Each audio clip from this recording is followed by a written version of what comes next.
Let's bring in Jane Slater, NFL Network reporter.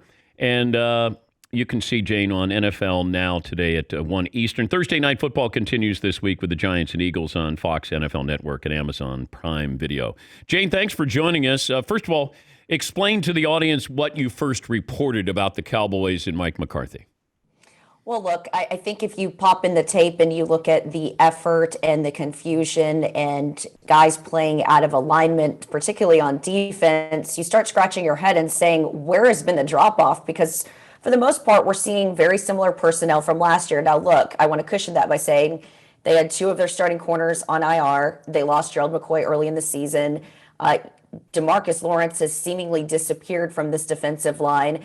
You had your two Mike linebackers, Sean Lee and Leighton Vander Esch, dealing with injury. So I'll have those allowances, but it seemed like there was frustration, particularly from Jalen Smith early in the season when he's calling out this defense and saying perhaps they could simplify the playbook. And Dan, I know you've been doing this a lot longer than I have, but when you typically see a new coaching staff come in, it's a little shocking that early to hear a player question the direction or the playbook of a new staff. It just felt disrespectful to me. So I've been digging in a little bit, and as Mike alluded, we started the season with, they want to handle things internally. And for the most part, players haven't been getting back to reporters. We haven't really been able to get a sense of are they buying into things. But if you just look at the tape, clearly they're not. I mean, Everson Griffin a couple of weeks ago even said he had abandoned his three-point stance. So this is guys, it seems like, giving up, and Mike McCarthy had even insinuated, well, it feels like guys are improvising a little bit. They need to just buy into this defense. So he sort of told you what I was beginning to find out. But I think what was concerning was the spirit of it. In other words, this coaching staff doesn't know how to teach. They can't adjust on the fly. They're just not good.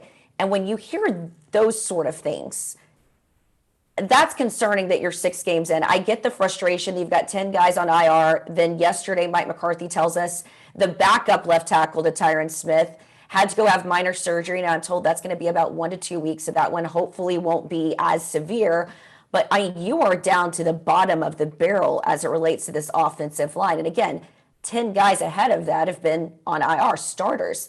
So there have been a lot of unique challenges for the staff. But I think when you start losing the buy-in and there's a give up, you can't overcome that. You can lose guys to injuries, but to lose this many guys this early in the season to the process, something that we knocked Jason Garrett for, and Jason never got too high, never got too low, he never got reactive, and he certainly didn't. This was another thing that stood out to me, Dan. It was a lengthy interview with them, and I appreciate Mike McCarthy answering the questions. He certainly gives us full answers, something that we didn't get necessarily from the old regime, but when he admitted to me that he simplified the playbook after the second week, when he was telling us we're not going to be a one-call defense, we believe in this personnel, I just found myself going, well, what is it? Are you guys staying the course?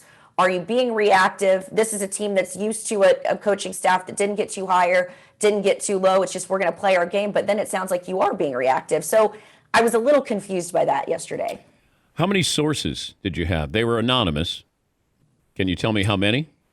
I want to be careful, Dan, because as you know, and I don't want to specify what sides of the ball or where this frustration lies, I would say that it's permeated throughout the locker room. We'll leave it there.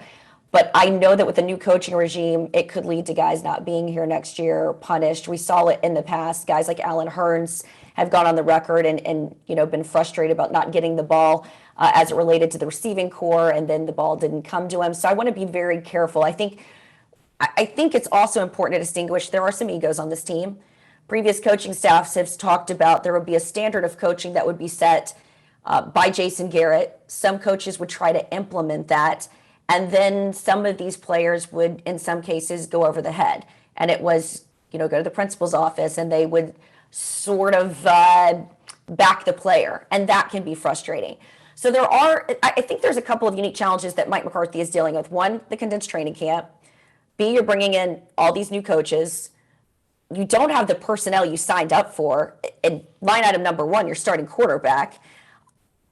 And I think it's hard to develop relationships with these guys as men virtually. And then when you don't really have time to sort of coddle these guys in your office that you typically would at a training camp or be able to take these guys to dinner, when you've just got to focus on the season. So I also want to position this as saying, maybe Mike doesn't have enough of his guys still in that locker room, and that could change. So I think it's very important to be careful about what I say here and how we could connect the dots.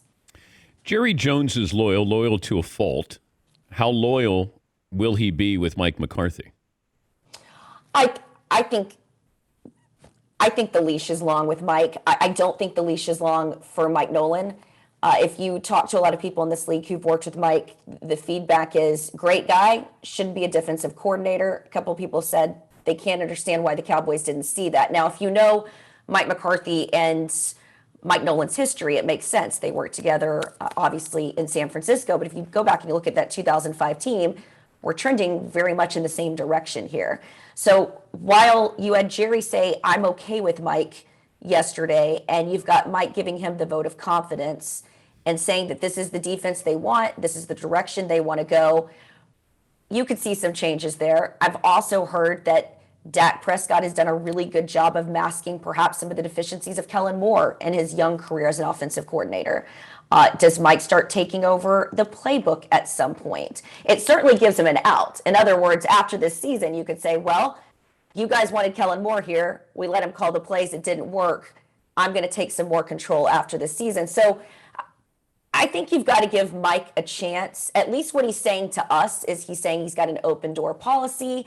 I did NFL Network yesterday, and James Jones, of course, played under Mike. That was James's feedback, that this is a coach that you can talk to.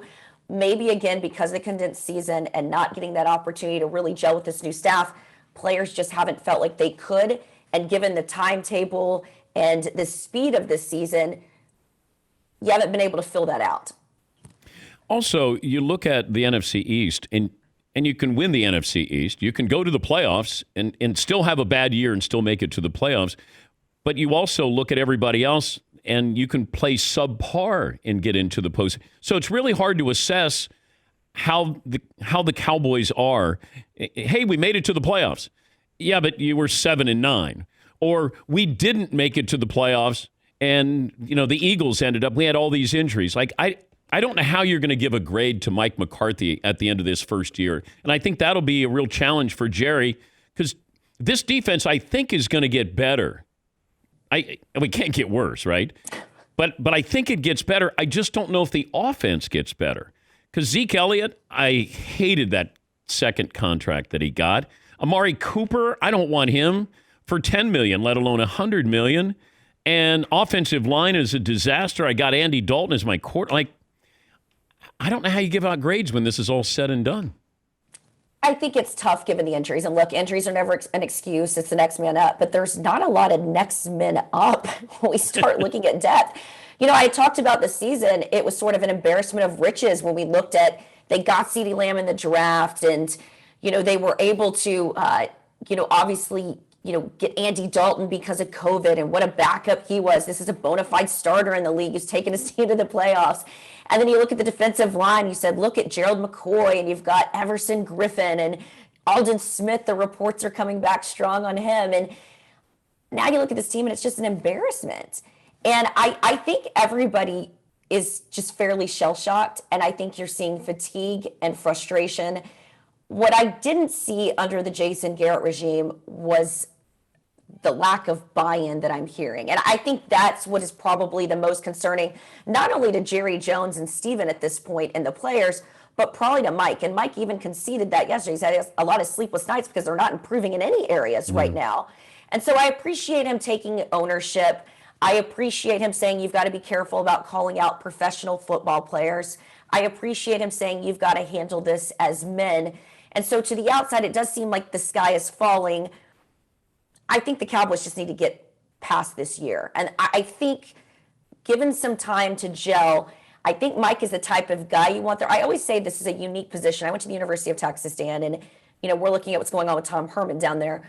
You have to be not only a coach, but a diplomat and a politician and an amazing marketer for that position. It expects so much more than what he is expecting in Green Bay. In fact, I kind of chuckle when I think about a conversation I had Mike in the offseason. It had to do with, without giving away too much, it had to do with something that he did not consider was a big story, and it certainly was.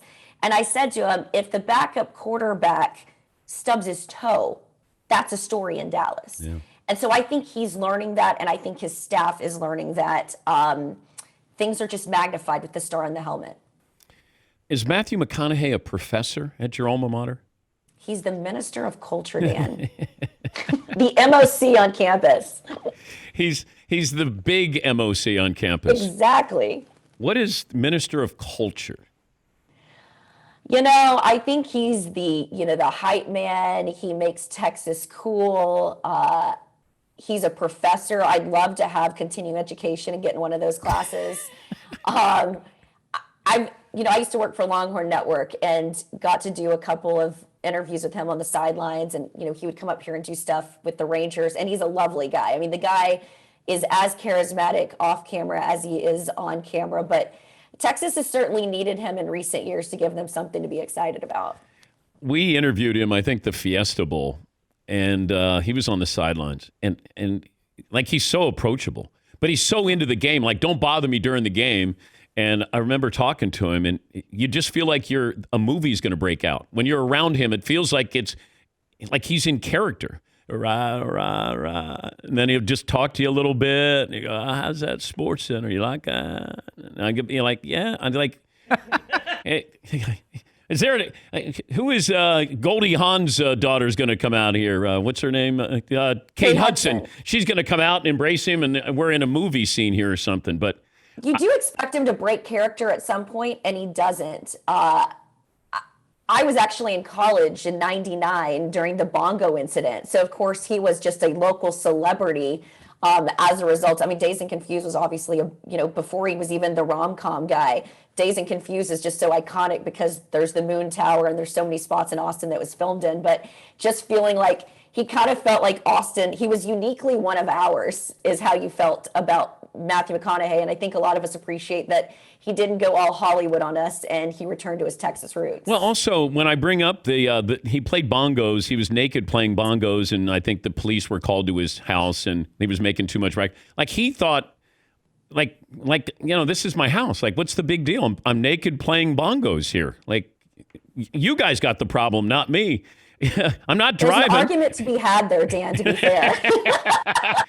The more that he talked to me about it, Jane, I'm like, yeah, you're right. You're naked playing bongos. And yeah, police never should have come over there. Neighbors never should have complained. Good luck today with the fallout from this. Certainly stirred things up a little bit, and that front burner got turned up a little bit. But thanks for joining us as always, and great work there. Always a pleasure, Dan. Thanks for having me on. That's Jane Slater, NFL Network reporter. You can see her on NFL Now today at 1 Eastern. Thursday Night Football continues this week with the Giants and the Eagles on Fox, NFL Network, Amazon Prime.